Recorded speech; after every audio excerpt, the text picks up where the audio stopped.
નમસ્કાર ગુજરાત। આજે આપણે જોશું 21 જાન્યુઆરી 2025નું મોસ્ટ ઇમ્પોર્ટન્ટ કરંટ અફેર। તે પહેલાં ખાસ કરીને ચેનલ ઉપર નવા હોય તો ચેનલને સબસ્ક્રાઈબ કરી લેવી, વિડીયો પસંદ આવે તો લાઈક કરવો અને તમારા મિત્રો સુધી શેર પણ કરી દેવો। તો ચલીએ આજનો ક્લાસ શરૂ કરીએ આપણે। તો ઈરાન તહેરાન પછી નવી રાજધાની તરીકે કયો પ્રદેશ વિકસાવી રહ્યું છે? તો મકરાન તટ છે એને વિકસાવી રહ્યું છે, જે ઈરાનમાં આવેલું છે એને। તો જોઈએ આવી એની માહિતી। તો ઈરાન આર્થિક અને પર્યાવરણીય ચિંતાને કારણે રાજધાની તહેરાનથી દક્ષિણ મકરાન તટીય વિસ્તારને સ્થળાંતરિત કરવાની યોજના ધરાવે છે, અને આ પગલાંનો હેતુ ઓમાનના અખાત પાસે જે શાહબાર બંદર આવેલું છે, મકરાનના વ્યવહારાત્મક સ્થાનને લાભ લઈ અને તહેરાનની વધુ પડતી વસ્તી અને પર્યાવરણની સમસ્યાઓનો પડકાર જેમ કે પ્રદૂષણને વગેરેને જોઈ અને આવું નિર્ણય લીધો છે ઈરાને। તો યાદ રાખવું ઈરાન વિશે એટલી માહિતી। આની પહેલાં જ આપણે જોયું હતું કે ઈરાન એનું ચલણ ફેરવી નાખ્યું હતું, પછી પાછું હસ્તાઈ કંઈ માહિતી આવી નથી, તો એ પણ યાદ રાખવું। તોમરના રાખ્યું હતું એ પછી તો કે ઈરાની રિયાદ હતું, હાલે ઈરાની રિયાદ જ છે, પણ તોમર વચમાં સરસામાં રાખ્યું હતું, તો યાદ રાખવું। જ્યારે ઈરાનની વાત કરીએ તો કેપિટલ તહેરાન તો છે હાલ જ, કયું બનાવવાનું છે તો કે મકરાન, અને ચલણ તો કે ઈરાનની રિયાદ જ છે, પણ કયું બનાવવાનું હતું તો કે તોમન। આની કંઈ માહિતી હાલ નથી। કેપિટલ ચેન્જ કન્ટ્રીની વાત કરીએ તો ભારતે જ પહેલી વહેલી કરી હતી, કહીએ તો કે 1911માં કોલકાતાથી દિલ્હી, જે કોક આવ્યું હતું ઇંગ્લેન્ડથી, ને તમને યાદ હોય તો જોઈ લેજો। ઇન્ડોનેશિયાની વાત કરીએ તો જકાર્તા હાલ છે, નુસંતારા રાખવાનું છે। કઝાકિસ્તાન નૂર સુલતાન છે હાલ અસ્તાના રાખવાનું છે। તંજાનિયા દાર એસ સલાન જે ડોડામાં રાખવાનો છે। મ્યાનમાર નાયપીડાવા છે અને યંગુન રાખવાનું છે। લાંગોસ નાઇજેરિયા છે અને અબુજા રાખવાનું છે। તો આની સાથે આ માહિતી પણ યાદ રાખવી। ત્યારબાદ કયો દેશ 10 વર્ષની કૃષિ વ્યવહારાત્મક રચના અપનાવે છે? તો આમાંથી કોણ છે તો કે આફ્રિકન યુનિયન છે, જે અપનાવી રહ્યું છે। તો આફ્રિકનના રાજ્યના વડાઓએ એક ખંડ પર ખોરાક અને પોષણની સુવિધાને વધારવા માટે નવી 10 વર્ષની પ્રતિબદ્ધતા અપનાવી છે, જે ખાદ્ય પ્રણાલી વધુ ટકાઉ બનાવવા અને વધુ સમાન આર્થિક વિકાસ સમર્થન આપવા માટે પરિવર્તન કર્યું છે। અને આ કંબાલા ઘોષણા અને તે સંકલિત કાર્ય યોજના જે 2035 સુધી ખંડના કૃષિ ઉત્પાદન 45% વધારવા માટે આ પ્રતિબદ્ધતા છે, અને ટકાઉ કૃષિ પદ્ધતિને અપનાવવાની ઝડપથી વધતી વસ્તીની જરૂરિયાતને પૂરી પાડવા માટેનું આ છે, તો ખાસ કરીને યાદ રાખવું। જ્યારે કંબાલા ઘોષણાની વાત કરીએ તો કે પોષણ પત્ર પર સ્થાન લાવવામાં આવ્યું હતું, અને આ તો કે મલાબો ઘોષણા તરીકે પણ ઓળખાય છે, જે 2014થી 2025 સુધીનું હતું। હાલ 2025 તો આવી ગયું, હવે 2035 સુધી કરી દીધું, તો યાદ રાખવી આવી ઘોષણાઓ પણ। ત્યારબાદ આફ્રિકન યુનિયનની વાત કરીએ તો સ્થાપના 2002માં થઈ હતી આની। કેપિટલ આદિસ અબામા ઇથોપિયામાં છે, અને હા કહીએ G20માં ઉમેરાયું હતું જ્યારે ભારત પાસે અધ્યક્ષતા હતી, કોમેન્ટ કરી દઉં સાલવારી। ત્યારબાદ કયું રાજ્ય ભારતની પ્રથમ ખાનગી સેમિકન્ડક્ટર મેન્યુફેક્ચરિંગ સુવિધા શરૂ કરી રહ્યું છે? તો આંધ્રપ્રદેશમાં આના વચ્ચે MOU થઈ ગયા છે। કોને તો જોઈએ તો આંધ્રપ્રદેશમાં 14,000 કરોડ રોકાણ સાથે શરૂ થનારી ભારતની પ્રથમ ખાનગી સેમિકન્ડક્ટર મેન્યુફેક્ચરિંગ સુવિધા શરૂ થઈ રહી છે, અને આ ભારતની તો કે ઇન્ડિસ્ક્રિપ સેમિકન્ડક્શન અને જાપાનની ઇન્ટોયા માઇક્રો ટેકનોલોજી સાથે આવું સંયુક્ત સાહસનો કવાયત થઈ છે, અને આ તો કે 14,000 કરોડથી વધુ રોકાણ સાથે ભારતની પ્રથમ ખાનગી સેમિકન્ડક્ટર મેન્યુફેક્ચરિંગ ફેસિલિટી સ્થાપવામાં આવશે। ક્યાં તો કે આંધ્રપ્રદેશમાં, અને આના વચ્ચે MOU થયા છે, તો યાદ રાખવાનું જ હોય। ત્યારબાદ સિલિકોન કાર્બન ચિપ પર કેન્દ્રિત કરશે, આ આંધ્રપ્રદેશમાં બનાવશે એ પ્રાઇવેટ કંપનીએ, અને આનો સુવિધાનો હેતુ તો કે ભારતમાં તકનીક અને ટકાઉ લક્ષ્યને પ્રોત્સાહન આપવામાં આવશે, અને પ્રદેશોમાં હજારો નોકરીની સર્જતા પણ થશે, તો યાદ રાખવી આ માહિતી। જ્યારે સેમિકન્ડક્ટરની વાત થઈ તો 29 ડિસેમ્બર 2021ના રોજ આપણા તાત્કાલિક કેન્દ્રીય માહિતી અને ટેકનોલોજી મંત્રી કોણ હતા? અશ્વિની વૈષ્ણવ હતા, જેને 74 કરોડના ખર્ચે ભારતના સેમિકન્ડક્ટર મિશનની શરૂઆત કરી હતી। આનો ઉદ્દેશ્ય તો કે દેશમાં અને વિદેશમાં કંપનીઓ ભારતમાં આવી ચિપ મેન્યુફેક્ચરિંગ પ્લાન્ટ સ્થાપે અને એને પ્રોત્સાહન આપે। આનાથી ફાયદો શું થાય તો કે ભારતમાં નોકરીઓ વધે અને સેમિકન્ડક્ટરનું ઉત્પાદન પણ થાય, તો બંને ફાયદા છે ભારત પાસે, યાદ રાખવું। ત્યારબાદ આવા થોડાક પ્રથમ રાજ્યો જોઈ લે જે કંઈક કરી અને પ્રથમ થયા હોય. તો યુનિફોર્મ સિવિલ કોડ ઉત્તરાખંડે પહેલું વહેલું અપનાવ્યું હતું. ભારતીય પ્રથમ યોગ નીતિ શરૂ કરી હતી એ પણ ઉત્તરાખંડે. સેમિકન્ડક્ટર પોલિસી શરૂ કરનાર ગુજરાત પ્રથમ રાજ્ય હતું. અંધત્વ નિયંત્રણ નીતિ લાગુ કરનાર રાજસ્થાન પ્રથમ. બાયોફ્યુઅલ પોલિસી શરૂ કરનાર રાજસ્થાન પ્રથમ હતું. નેશનલ એજ્યુકેશન પોલિસી 2020 લાગુ કરનાર પ્રથમ રાજ્ય કર્ણાટક હતું.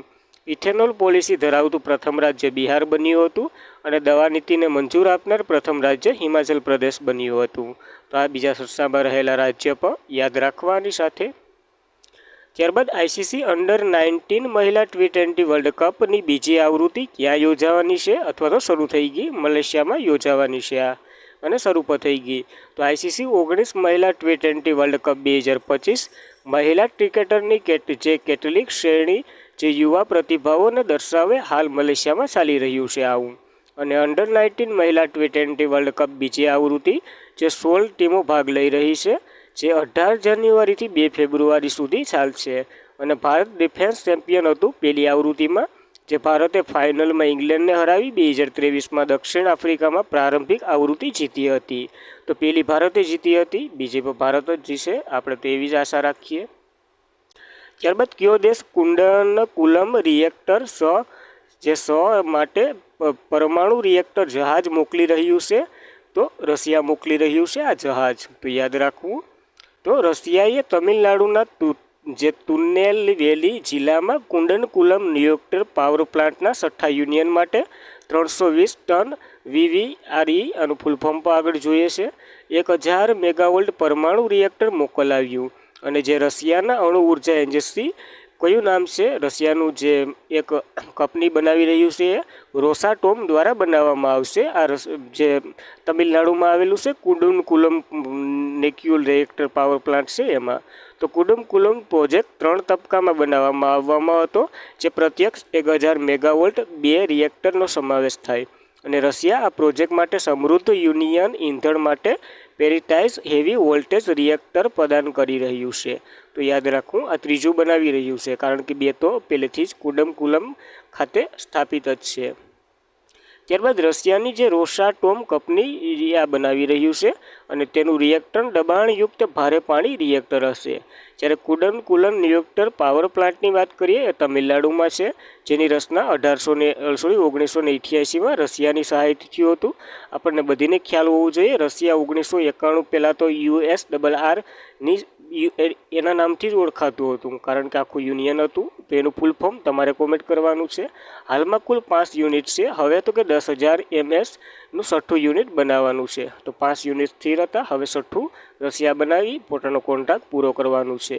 તો યાદ રાખવી આ માહિતી પર. ત્યારબાદ પરમાણુ ઉર્જા વિશે થોડાક પ્રશ્નો જોઈએ. તો ભારત સરકારનું લક્ષ્ય 2031-32 સુધી પરમાણુ ઉર્જા ક્ષમતાને જે સુધી વધારવાનું છે. અને મુંબઈમાં ભાભા એટોમિક રિસર્ચ સેન્ટર ટાઈમ કેમ્પલેટ સ્થાપવા એશિયાની પ્રથમ પરમાણુ રિએક્ટર અપ્સરાને 2009માં બંધ કરી દીધી હતી, કારણ કે આ એશિયાની પ્રથમ પરમાણુ રિએક્ટર હતી અપ્સરા, જે ભારતમાં કરી હતી. અને ભારતમાં જે પ્રથમ ન્યુક્લિયર પાવર પ્લાન્ટ તારાપુર બન્યું હતું 1969માં, આની સ્થાપના થઈ હતી. અને APPને જે સંપૂર્ણ સ્વદેશી રીતે બનાવવામાં આવ્યું હતું એ કલ્પકમ હતું તમિલનાડુમાં, જેના વિશે આપણે ચર્ચા કરી. જ્યારે નવેમ્બર 2024 સુધીમાં ભારત પાસે 24 પરમાણુ રિએક્ટર છે, અને આમાંથી 8 પરમાણુ પાવર પ્લાન્ટો કાર્યરત છે. તો આ માહિતી યાદ રાખવી, કરંટ અફેર પ્લસ GK સાથેની માહિતી છે. ત્યારબાદ ભારત અણુ ઉર્જાના કાર્યક્રમના આર્કિટેક્ટ અને ભારત પરમાણુ સંશોધનના પિતા તરીકે ડૉક્ટર હોમી જહાંગીર ભાભાને ઓળખે છે. જ્યારે ન્યુક્લિયર પાવર પ્લાન્ટની વાત કરીએ તો ઘણાય છે ભારતમાં, કેટલા છે કોમેન્ટ કરી દો, આપણે જોવાના જ છે. જો કાકરાપાડ એટોમિક પાવર સ્ટેશન 1993માં બન્યું હતું ગુજરાતમાં, એ કેનેડાની સહાયથી બન્યું હતું. તો ગુજરાતની કઈ નદી ઉપર આવેલું છે કોમેન્ટ કરી દો. જ્યારે કલ્પકમ મદ્રાસ એટોમિક પાવર સ્ટેશન તરીકે જાણીતું છે, તમિલનાડુમાં આવ્યું છે. આ તો કે 1984માં બન્યું હતું, ભારતે સ્વખર્ચે બનાવ્યું હતું. તો બંને તો યાદ જ રાખવાના. નરોડા એટોમિક પાવર સ્ટેશન ઉત્તર પ્રદેશમાં છે, રશિયાની સહાયથી. કેગા ન્યુક્લિયર પાવર પ્લાન્ટ 2000માં બન્યું હતું કર્ણાટકમાં. અને રાજસ્થાન એટોમિક પાવર સ્ટેશન રાજસ્થાનમાં જ આવેલું છે, એ પણ કેનેડાની સહાયથી બન્યું હતું. જ્યારે તારાપુર એટોમિક પાવર સ્ટેશન પહેલું વહેલું બન્યું હતું 1969માં મહારાષ્ટ્રમાં છે, અને આપણે અમેરિકાની સહાયથી બન્યું હતું. કુડનકુલમ ન્યુક્લિયર પાવર પ્લાન્ટ 2013માં બન્યો હતો તમિલનાડુમાં, એ પણ રશિયાની સહાયથી. હવે 6ઠું ઓલું નાખવાનું છે રિએક્ટર, તો એ પણ માહિતી યાદ રાખવી આના વિશે. ત્યારબાદ ગીધમાં જોવા મળતા ઝેરી પદાર્થ બાદ સરકારે લોકપ્રિય પશુઓ પર ઉપયોગ લેવાતી કઈ દવા પર પ્રતિબંધ મૂક્યો છે? તો પહેલાં એક ઉપર તો મૂકી જ દીધો, હવે બીજી ઉપર પણ મૂકી દીધો. નિમસુલાઇટ પર પ્રતિબંધ મૂકી દીધો. આ દવા તો કે પશુઓમાં જે દર્દ થતો હોય અથવા તો જે દુખતું હોય ને એને કમ કરવા માટે સમજી જ્યા હશે.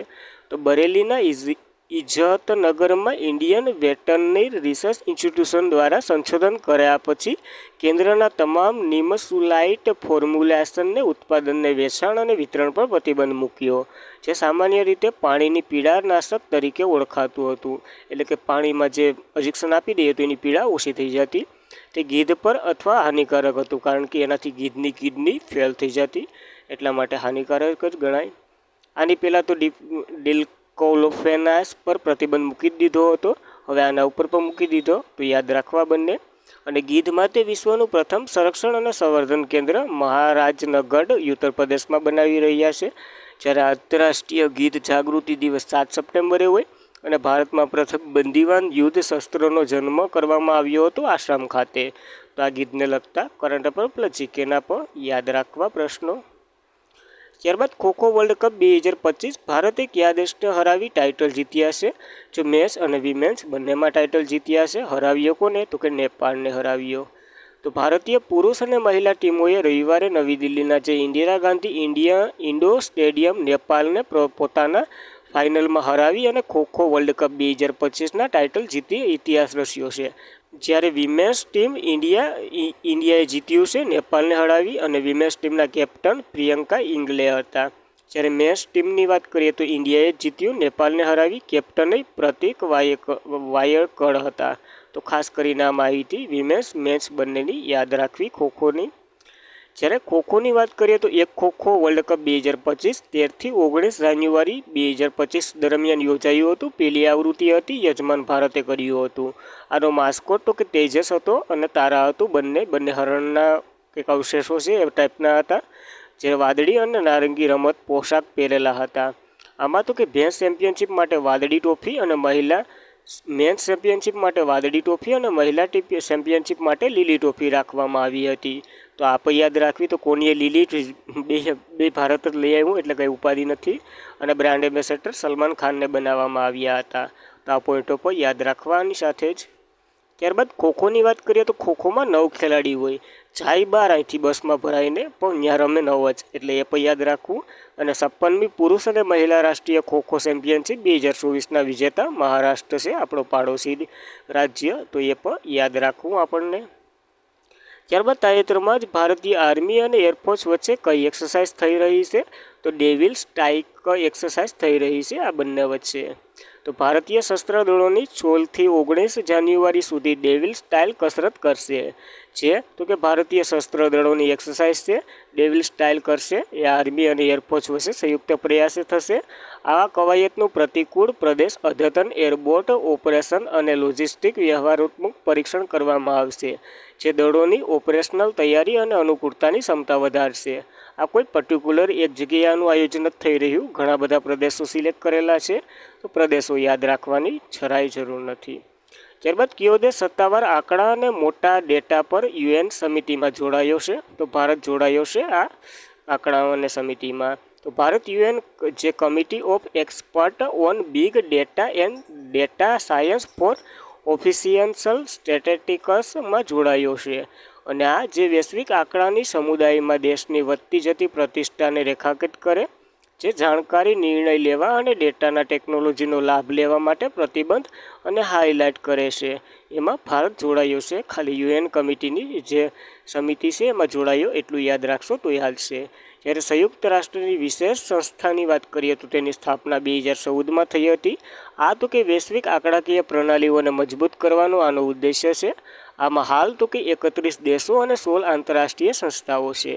આમાં હવે ભારત જોડાઈ ગયું એટલે 31 થઈ ગયા, નકર તો 30 જ હતા. તો આ માહિતી પણ યાદ રાખવી.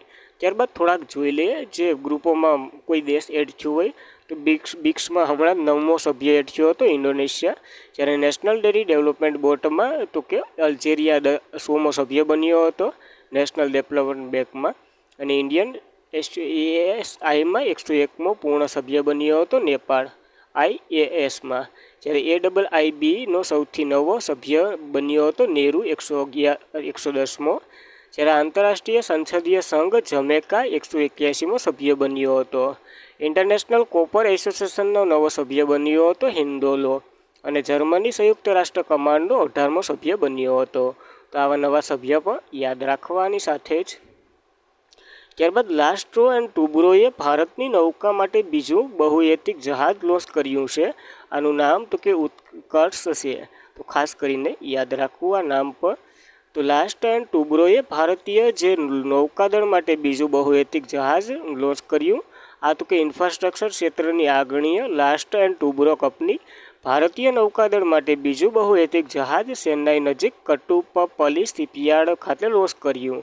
અને INS ઉત્કર્ષ એને નામ આપવામાં આવ્યું છે. તો યાદ રાખવું આ બીજું છે. તો પેલું કયું હતું? તો INS સમર્થ હતું જે 2024માં આપ્યું હતું. આ 2025માં નૌકાદળને આપી દીધું છે. હમણાં જ આપણે જોયું હતું નરેન્દ્ર મોદી INS સુરત જે પ્રોજેક્ટ 15B, INS નીલગિરી જે પ્રોજેક્ટ 17A, INS વાઘશેર જે પ્રોજેક્ટ 75 અંતર્ગત લોન્ચ કર્યા હતા. અને આ બધીને તો કે બાંધકામ તો કે મચગાંવ ડોક શિપયાર્ડ લિમિટેડ મુંબઈએ કર્યા હતા. લાસ્ટ એન્ડ ટુબ્રોની વાત થઈ છે જેની રચના 1947માં સ્થાપના થઈ હતી ભારતમાં. મુખ્ય મથક મુંબઈ ખાતે છે અને CMD તો કે SS સુબ્રમણ્યમ છે. તો યાદ રાખવી આ કંપની વિશે એટલી માહિતી, કારણ કે ખૂબ જ ચર્ચામાં રહેતી છે. ને આજના માટે એટલું જ હતું. ખાસ કરીને મિત્રો વિડીયો પસંદ આવે લાઇક કરો, તમારા મિત્રોને શેર કરો અને ચેનલ પર પ્રથમ વખત હોય તો સબસ્ક્રાઈબ પણ કરી લેવી. માહિતી અથવા તો જે આ બધી લખેલું છે એ બધી તમારે જોતું હોય તો ટેલિગ્રામમાં જોડાઈ જવું. આ ચેનલ આમાં નીચે ડિસ્ક્રિપ્શનમાં લિંક પર હશે તો જોડાઈ જવું. તો આજના માટે એટલું. Thank you for watching this video. જય હિન્દ, જય ભારત.